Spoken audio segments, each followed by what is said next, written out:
I went back to my childhood home a few weeks ago. I'm 32 now, and my parents were planning to downsize. The house looked the same, but everything felt different. The old floorboards creaked as I walked through the clutter. There were piles of toys and photographs everywhere. It made it hard to breathe. I felt lost as night fell. I felt heavy and tired. I climbed up to the attic. I expected to find old storybooks, but instead, I spotted a dusty box labeled Mysterious. I hesitated before opening it. My palms got sweaty. I felt curious but uneasy. Inside were strange trinkets and an old tape recorder. I picked it up, wondering what secrets it held. I pressed play without thinking. Suddenly, my own voice filled the attic. It was a story from so many years ago, one I didn't remember telling. I felt a chill crawl down my back. I didn't understand. Those stories weren't just silly tales. They spoke of strange happenings in the house. I started to doubt my memories. Maybe we had made them up? But it didn't feel that way. As the days passed, I listened to the tapes. Each story started to haunt me. I could see flickers of shadows out of the corner of my eye. At first, I thought I was imagining things. I told myself it was just the dim light playing tricks on me. But every time I pressed play, those shadows seemed to grow bolder, creeping closer. One night, something brushed against my arm. My heart raced as I spun around, but nothing was there. Just shadows. I wondered if I was going crazy. It felt like something was hiding in the corners, holding secrets I couldn't access. I found myself getting obsessed with the tapes. They blurred the line between my memories and whatever haunted that house. When I reached the last tape, I braced myself. I felt an icy grip of fear. In the recording, my childhood voice whispered something I didn't expect. My chest felt tight. I didn't know what was happening. I asked aloud what happened. I think I whispered it, but maybe that wasn't the only voice that answered. Then I heard a soft rustle. I turned quickly. Something was standing right in front of me. I was sure it wasn't my imagination. My heart thudded. The shadows loomed larger. I felt suffocated. Felt wrong.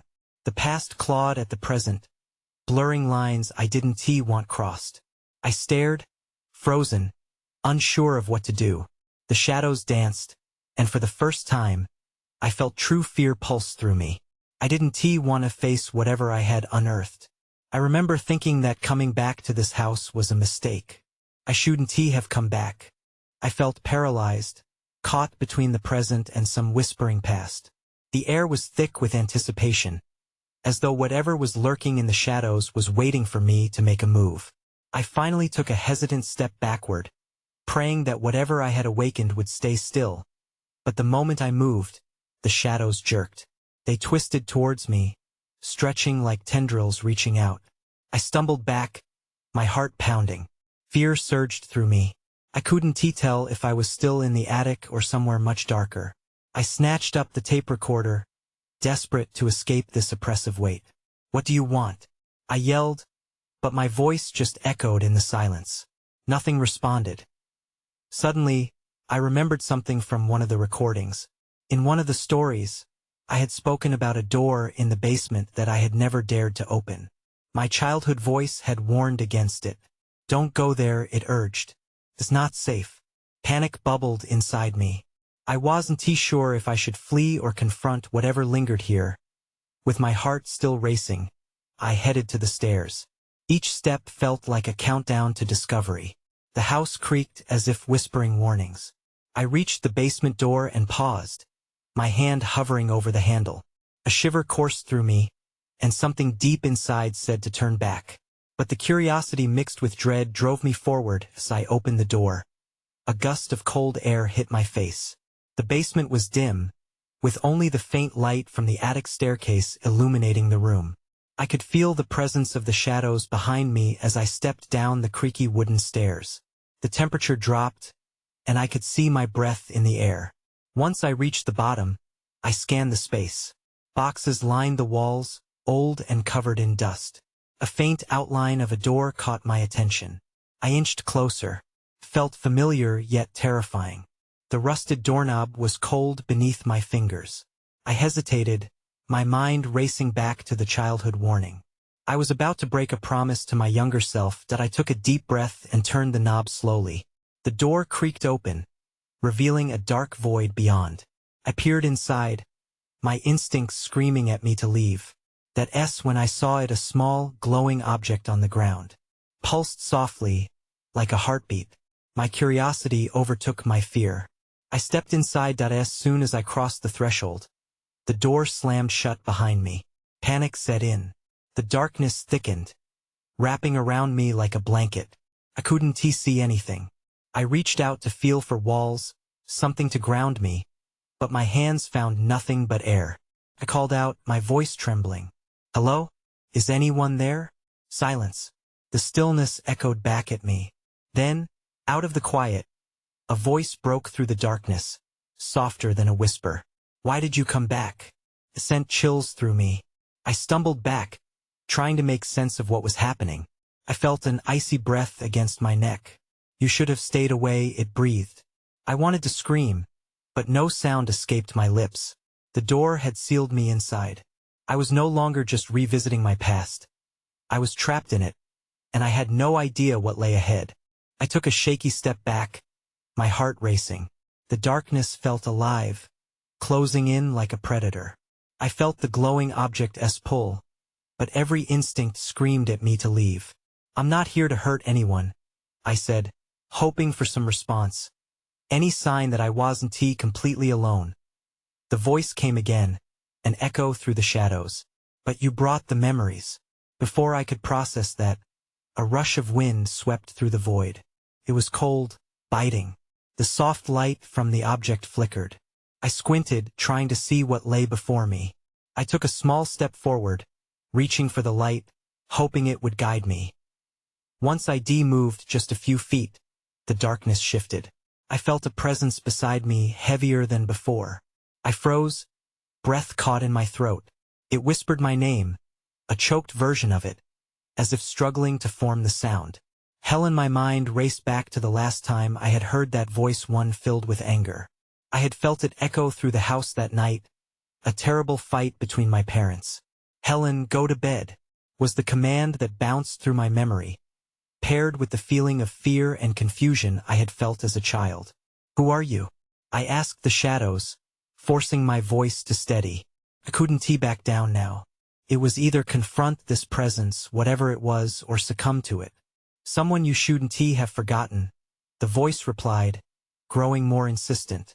You left us behind. For a fleeting moment, I could see glimpses of memories, flashes of laughter, warmth, voices that were long gone. I couldn't make sense of it. You're not real, I said, feeling the sweat trickle down my back.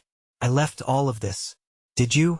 It hissed, and suddenly the air thickened. The glowing object in front of me pulsed more intensely. Dark shapes began to manifest as I moved closer. Forms of children, faces obscured, all reaching toward me with empty eyes. I staggered back as their small hands clawed at the shadows, seeming desperate for connection. Please. Their voices blended into a chorus of plea, wrapping around me like ropes. Help us. I turned and stumbled backward, desperate to escape this hall of shadows. But my path was blocked. The door I had entered through was solidly closed, impenetrable. I was trapped, surrounded by echoes of the past. Why did I come back? I whispered to myself, frustration mixing with fear. All the memories I thought I had buried were bubbling back to the surface, demanding attention. Because you need to remember, the voice replied, now filled with an urgent intensity. That's when I noticed a small window on the far wall, barely lit but somehow more welcoming than the oppressive dark. If I could reach it, but just as I turned to make my way to it, a loud crash echoed behind me. The shadows shivered, and the children's faces contorted in terror. I hesitated, heart racing, unsure of what had just happened. What new horror lay beyond that sound? I could either run toward the light, or face whatever had just awoken behind me. The decision was tearing me apart. I knew I had to make a choice, and quickly. My mind screamed for me to escape, but curiosity about the new sound pulled me in. What was behind me? I turned halfway, inching my body closer to the noise, my heart pounding in my chest. The shadows seemed to pulse with anticipation, wrapping around me tighter. Then, I felt it. A surge of heat in the air, like a fire igniting. It came from behind the darkness, the direction of the crash. I had to know. Taking a deep breath, I spun around fully, ready to confront whatever had dared break the stillness. As I squinted into the black, I saw the outlines of tall shapes, too many to count. My heart dropped. Were they here for me?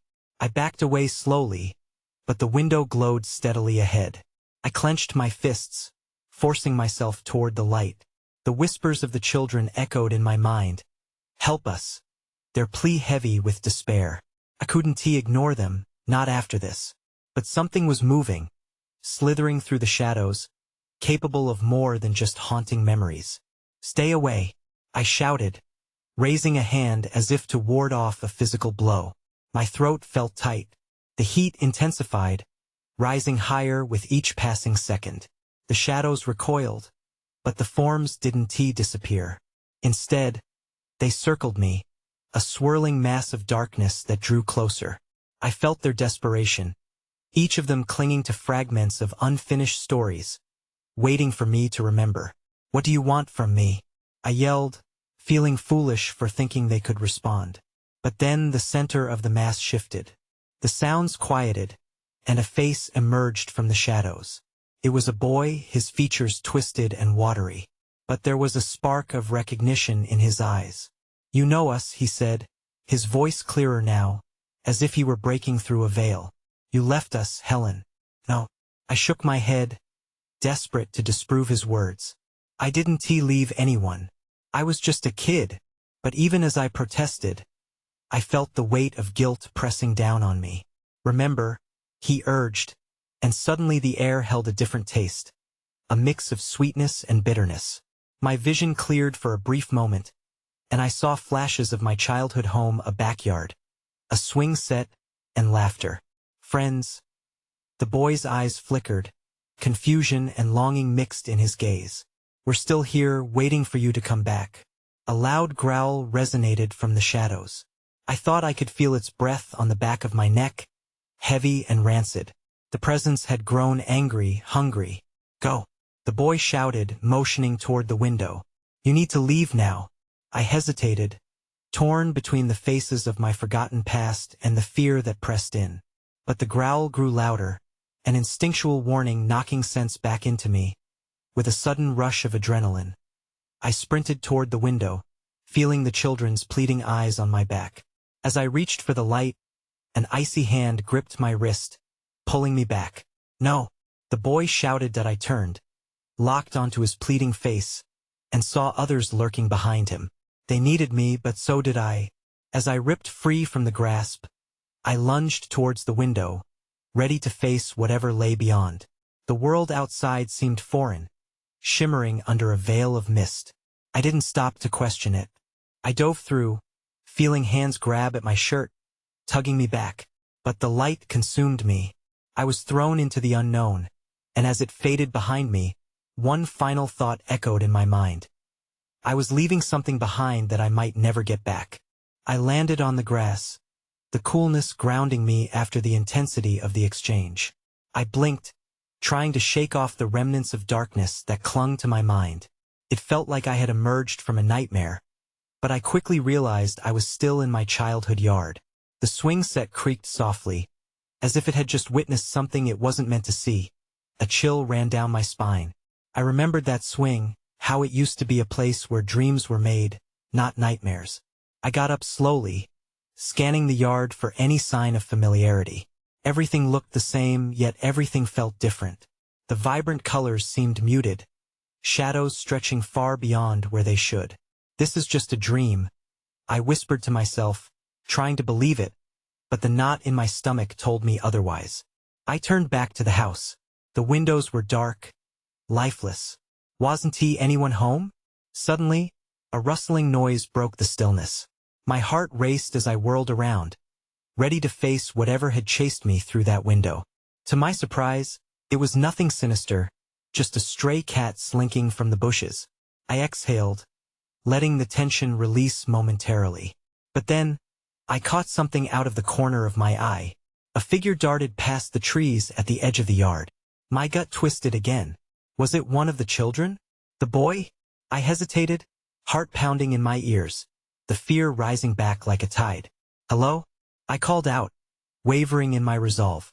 No answer came, just the distant rustle of leaves. Against my better judgment, I took a step towards the trees. Every inch felt like 1,000 miles. The world around me seemed to darken, the sun retreating behind clouds that suddenly rolled in. A sense of urgency crawled over me that I approached the thicket, peering through the branches. I felt like I was crossing into another world, the warp of reality bleeding into the strange and unknown. Just as I was about to pull back, a voice slipped from the shadows. Helen. My breath caught. It was soft, familiar, but chilling. Who is there? I asked, straining to find the source. Then, just as quickly as it had come, the voice vanished. I scanned the area, anxiety gripping me tight. I knew I couldn't turn back. Something was happening here, and I needed to understand it. I pushed through the brush, parting the branches with shaking hands. Just as I stepped into a small clearing, something unexpected caught my eye on the ground, a familiar old toy, one I thought I had lost years ago. It was a green dinosaur, its color faded and scratched. Something about it pulled at my heartstrings. I picked it up, feeling the weight of memories flood over me. Why now? I murmured, feeling a chill wash over me. Then I remembered the boy's urgent warning before I left. Were these toys remnants? Echoes from the past? I had to find out more. But the toy slipped from my fingers and tumbled to the ground. I glanced back, startled. That's when I saw it movement at the edge of the clearing. A shadow was drawing closer, and a sick sense of déjà vu washed over me. Someone was in the house after all. I stood frozen for a second, the weight of the toy forgotten in my hand. The shadow moved again, flickering in the dim light, just beyond the trees. Instinctively, I crouched low, heart thumping, breath catching in my throat. Who was there? Was it a friend or something worse? Hello? I tried again, my voice barely more than a whisper. The forest seemed to hold its breath. But this time, there was no reply, only the rustling of leaves, louder now, like whispers edging closer. The moment stretched like an eternity. Panic clawed at my mind. I was losing grip on reality, and the nostalgia of my childhood home was morphing into something foreign and sinister. I peeked through a jagged opening in the branches, forcing myself to see. That's when I spotted him, a boy, probably no older than 10, standing at the fringe of the clearing. His hair was messy, like he'd been running, and his clothes were dirt-streaked. But it wasn't his appearance that chilled me. It was his eyes, wide and fearful, scanning the area as if he were running from something unseen. Please, you have to go, he shouted suddenly, his voice trembling. I wanted to take a step back, but my legs wouldn't move. Who are you? I managed to ask. What do you mean I have to go? He took a step toward me, the tension palpable. It's not safe here. You don't remember? He looked up at me, desperation etched across his face. It was like staring into a mirror of confusion and fear. You have to leave, before it comes back. Wait, what are you talking about? What comes back? My mind raced. This boy looked so familiar, but I couldn't place him. Before he could answer, a sharp sound cut through the air, a crack like a twig snapping. The boy jolted, his eyes darting to the left. The fear in his voice intensified. It's coming. In that moment, instinct took over. I lunged for him, desperate to pull him away from whatever danger lurked nearby. But he flinched back and pointed frantically at the trees. You have to run, Helen. Now. Something deep inside me clicked. The name felt right, felt like home. But it was swallowed whole by the rising tide of dread. Just then, darkness enveloped the clearing. The sun vanished behind a thick veil of cloud, plunging everything into shadow. I felt the ground shifting, the air thrumming with an unspoken warning. I turned to flee, but grasped the boy's hand. Come with me. But he shook his head, his expression grave. I can't. I need you to go. You don't want to be here when it finds you. No. I protested, panic clawing at my throat. You have to come too. Then, from the shadows, I saw it, a figure, tall and vaguely human, emerging from the edge of the darkness. Just seeing it made my skin crawl. Its eyes glowed like embers, and I could feel the air grow thick, stinging with an invisible weight. "Run!" the boy screamed. And just like that, adrenaline surged through me.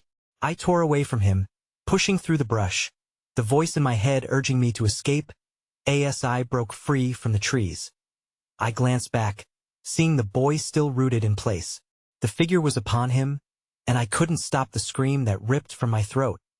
Then everything went dark. I woke up gasping, my heart racing as I blinked against the oppressive darkness. My surroundings were pitch black, and it took me a moment to realize I was back in my room. The familiar smell of dust and old wood filled my lungs, but something felt off. I bolted upright, shaking off the remnants of the nightmare. Felt real. The boy, the shadow, and that scream. Was it my own? I stared at the walls, still adorned with childish drawings I'd long abandoned. Memories invaded my mind. A rush of laughter and warmth turned cold by the night as terror. I swung my legs over the side of the bed and glanced at the clock. The red numbers glowed 3:33 a.m. Why was it always the witching hour? My skin prickled, and I had the unsettling feeling of being watched. I had to breathe. I had to calm down. But it was hard to forget that boy's gaze. That name Helen. My name. Why did it elicit such visceral fear? I needed answers. As I made my way downstairs, I noticed the front door ajar. My stomach twisted. Had I really left it open? I inched towards it, hesitant, peering into the night beyond. The wind whispered through the trees, but all seemed eerily quiet. I stepped outside, feeling the cool air wrap around me. My feet felt heavy, and the grass was damp with dew. The world around me was alive with sounds, crickets chirping and leaves rustling, but it felt different. Then, I heard it again, a faint whisper carried by the wind. "Helen." My breath caught in my throat. I turned my head left and right, trying to locate the source. Was it just my imagination, or something more? I hesitated, then took a few cautious steps towards the woods. The memory of the boy flooded back, his terrified face urging me to leave. Something deep down told me to run, to get as far away as possible. But I felt drawn to the darkness, as if it were calling me back. Was it just a dream? I asked aloud, hoping for some sort of answer. The night held its breath, silence wrapping around me like a shroud. The hairs on the back of my neck stood on end when I noticed something. A fleeting movement in the trees, a flash of color, a piece of fabric. I squinted, stepping further into the shadows, my heart thudding in my chest. Just then, a sound broke the stillness. It was a crash, something heavy hitting the ground. Panic surged through me again, but I couldn't run away. I needed to see. I needed to know what was going on. When I saw it, a flash of that boy's cap, the one he wore in my dream, lying on the ground. Next to it was something else, something darker. A chill ran down my spine as panic swelled. I glanced back towards the house. The warmth of my home felt like a distant memory. Questions filled my mind, echoes of fear pressing against my chest. As I edged toward the source of the sound, a realization hit me like a brick. Whoever or whatever it was no longer just in my dreams. It was right here in my childhood home, and it wanted me to uncover the truth. The air was thick with tension as I slowly approached the boy's cap. I picked it up, its fabric cool and damp against my fingertips. My heart raced while the memories of my nightmare flooded back, each one more disturbing than the last. Why was this here? I squeezed my eyes shut, fearing what I might see if I opened them. But curiosity won over fear. I opened my eyes. The darkness stretched around me, shadows twisting weirdly under the pale moonlight. I spotted the darker object beside the cap. As I bent down, I felt a knot in my stomach. It was a shoe, a child's shoe, small and worn. I grasped it with trembling hands. It was bizarrely familiar. I had seen it somewhere before, and then it hit me. It was identical to the one worn by the boy from my dream. The realization sent a wave of nausea crashing over me. If this belonged to him, what did it mean? I dropped the shoe like it was on fire and stumbled back. I could feel panic clawing at my throat, forcing breaths out in shallow gasps. My mind raced. I thought about running back inside, but the whisper came again, closer this time, sharp and clear.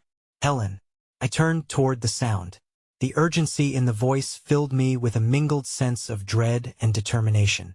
I had to know what was happening, but I also felt the pull of fear, slicing through my resolve. Part of me wanted to bolt back home. Another part, the part that thought maybe I could uncover the truth, urged me forward. I took a deep breath, forced myself to lean into the darkness. The figure materialized from the shadows, pale and thin. I could barely make out the outlines of a boy, just like in my dream. He had the same spiky hair, the same haunted expression. "Help me," he urged quietly, his voice trembling like a leaf in the wind. "You need to find her." "Find who?" I asked, my voice barely a whisper. The answer hung heavy in the air, and another chill slithered down my spine. I was unsteady, the ground shifting beneath me as if it were alive. "Her name is Lily," he said, his gaze locking onto mine with a desperation that twisted my stomach. "You have to remember. She needs you." I glanced around, the woods closing in as the shadows deepened. "What happened to you?" I blurted out, my voice cracking. The thought of answering any of my questions felt overwhelming. His eyes bore into mine, and for a moment, I thought I could see pain swirling around him like an invisible storm. "Find the truth," he whispered. Then, just like that, he vanished into the night, leaving only silence behind him. I stood frozen, vivid thoughts swirling in my mind. Lily? Was that the name I had been looking for? The night sky seemed to press down around me, suffocating and dark. Was I supposed to find her? Find the truth? Without him there to guide me, I felt more lost than ever. But somehow, I sensed that I was on the verge of something important. I needed to reach out, to uncover whatever was buried in my childhood home. Just as I turned to head back toward the house, I heard something rustling in the underbrush. My stomach dropped as dread coiled tightly within me. Whatever it wasn't finished with me yet. I needed to see. Panic surged again. A new threat was imminent. I turned, my heart racing, ready for anything to emerge from the dark. I squinted into the darkness, feeling a bead of sweat trickle down my back. The rustling grew louder, as if whatever was hiding in the shadows was sizing me up. I took a cautious step forward, my breath hitching in my throat. "Helen?" The voice was unmistakable, but it was not the boy. This voice was deeper, resonating through the trees, wrapping around me like a vine. It sent a jolt of fear through my body. "Is that you?" I could barely respond. Instead, I scanned the dense thicket, searching for any sign of movement. My mind raced with thoughts of the boy and Lily and whatever had happened to them. "Who is there?" I finally called out, forcing my voice to sound steadier than I felt. The rustling stopped. Silence draped itself over the woods, thick and heavy. And then a figure stepped out from behind a tree, tall and imposing. My heart sank. It was Ben, my childhood friend, someone I hadn't seen in years. "What are you doing here?" I sputtered, relief battling with confusion. His face was pale, illuminated faintly by the moonlight. "I could ask you the same thing," he replied, his voice low, almost urgent. "I thought I'd find you here. Why would you think that? What do you remember about this place, Helen?" His gaze was piercing, insisting I remember something buried deep. I felt a wave of frustration. "Enough to know it's creepy," I shot back. "What do you know?" He took a step closer, searching my eyes as if trying to pry open a locked door in my memory. "Something happened here years ago. I can't shake it. The dreams." My stomach twisted. I didn't want to talk about dreams. I wanted answers. "What do you mean? Do you remember the night Lily disappeared?" The name sliced through the fog in my mind like a lightning bolt. Lily. I hadn't thought of her in ages, but now memories surged back. I recalled laughter and carefree afternoons, a group of kids playing in the sun. But with that memory came the darker shadows. Yes, she was gone for days. They found her out here. Ben nodded, and the expression on his face darkened. "Exactly, and that's why I'm here. I've been trying to piece it together, but there are things I can't remember. Things I think we were meant to find." A chill crawled up my spine as my breath quickened. Had he been having the same dreams? The thought was unsettling. I glanced back towards the darkness, half expecting to see the boy again. What else do you know? I pressed, anxiety prickling at the edges of my thoughts. Suddenly, there was a loud crash in the bushes behind us, and I jolted. My heart pounded in my chest. Ben's eyes widened, fear coursing through them. I took a step back, unsteady. "Something's out there," he whispered, voice trembling. I didn't need to be told twice. I turned to run, but something stopped me, a raw instinct that I couldn't shake off. The boy had asked me to find the truth. "Wait," I gasped, clutching Ben's arm. "We can't leave yet. We need to figure this out. It might lead us to Lily." We exchanged a glance, and in that moment, the urgency hit us both. Whatever truth was buried in these woods, it was closer than we thought. Then, everything went dark. The darkness enveloped me once more, and this time I felt a sharp pull backward, as though something was trying to snatch me away from the light. My instincts screamed to flee, and in a split second, I felt the icy grip of panic seep into the crevices of my mind. I willed my legs to move, to sprint away from the echoing shadows, but they felt heavy, as if anchored to the ground. "Run, Helen!" Ben's voice rang out beside me, filled with urgency. I turned to look at him, my heart hammering. He stood rooted, his wide eyes filled with an unspeakable terror. In that moment, I understood we were not alone. Whatever haunted the space was awake, restless. Just then, the darkness shifted, and out of it emerged the figure, a tall, shadowy form, twisting and flickering as though it were made of the very shadows themselves. Its eyes glowed, two ember-like pits that captured the light and twisted it into darkness, and a cold dread coursed through me. "Over here," I shouted, grabbing Ben's hand, propelling him in the direction of the thicket we'd just come from. We barreled through the underbrush, the branches clawing at our clothes.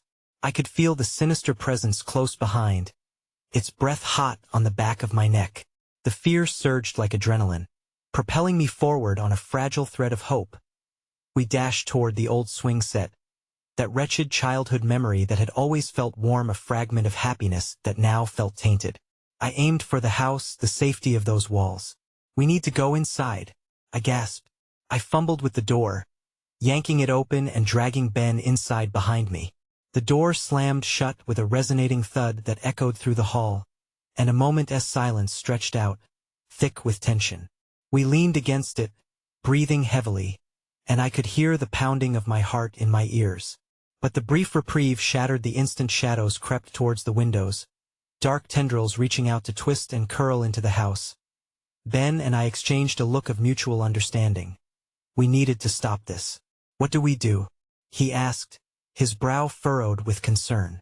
I thought back to the boy in the woods, his urgent plea to find Lily. This was all connected. "We need to find her. Ben, she's here somewhere." With newfound determination, we ventured deeper into the house. I felt as though I was retracing the footsteps of my childhood, but something told me I wasn't alone in this darkness. Each room we passed whispered secrets I had long buried. Finally, we reached the basement door. I opened it, peeling the wooden frame back. The dusty stairs stretched downward like a gaping maw. Fear clawed at my insides, but I turned to Ben. "Are you ready?" I whispered. He nodded, and together we descended into the unknown. The air was dense with the scent of earth and decay. My heart raced as we reached the bottom. "Lily," I called out softly, hoping against hope. Nothing but silence accompanied my cry. We turned to scan the dim light glimmering from a small window at the far end of the basement. That light felt significant, a beacon amid the encroaching shadows. "What if we find her?" Ben asked, his voice barely above a whisper. It echoed back at us, swallowed by the quiet. I swallowed hard and stepped toward the light, feeling an energy shift in the air around us. I could sense we were close. Shadows lurked, restless and resentful, longing for what had been lost. The pulse of the house grew more frantic, as if it were alive, feeding off our fears and our desires. "Let us go," I declared, galloping toward the window, not allowing ghosts of the past to deter us. The opaque glass chilled my fingertips as we scrambled closer. Just then, a sudden chill fell over us, and the shadows coalesced into a wall, blocking our escape. But before we could react, a soft voice broke through the thick air. "Helen?" It was clear, intimate, the voice I had been seeking. "Lily?" I breathed, my heart racing anew. The shadows parted just enough for us to see a glimpse of a girl, pale and ethereal, surrounded by a soft glow. She looked as if she belonged to another time, another world, but in her eyes held the ancient sorrow of 1,000 forgotten memories. "Find me," she murmured, fading with the shadows. "You need to remember." And just like that, she was gone. As swiftly as she appeared, the shadows surged back. The room trembled, and the basement began to shift. A fierce wind howled through the small space, pulling at our clothes, dragging at our skin. I grabbed Ben's arm. "We can't stay here. We need to go." Without thinking, I lunged back toward the stairs, but the shadows rushed in again, blocking our way. My mind raced, piecing together fragments and whispers, memories that had been scattered like leaves in the wind. "The door!" I nearly shouted. "We must open that door." With all the strength I could muster, I pushed against the shadowy barrier, making room for Ben to reach the door. He yanked it open, and a rush of cold air flooded in, beckoning us to escape this waking nightmare. Together, we charged through, no longer looking back. The darkness behind us clung tightly, but that flicker of light, the hope we had seen in the girl, ignited a fiercer resolve. We wouldn't be trapped forever. We retreated into the expanse of night, the house standing behind us like a sentinel, holding memories we might never fully grasp. As we ran, I cast one last glance over my shoulder. The shadows swirled, whispering, "You need to remember." But what did that mean? What had I forgotten? With questions tumbling in my mind, we stumbled out of the thicket and into the cool night air. The last remnants of darkness loomed around us, but I felt the weight lift, however fleetingly. We had survived the house, but its secrets hung heavily in the air, questions that might never be answered. And as we forged a new path into the uncertain light, an unsettling unease filled me. I didn't know what lay ahead. I moved forward, but I couldn't shake the feeling that I had left something behind. Would the shadows ever truly let me go?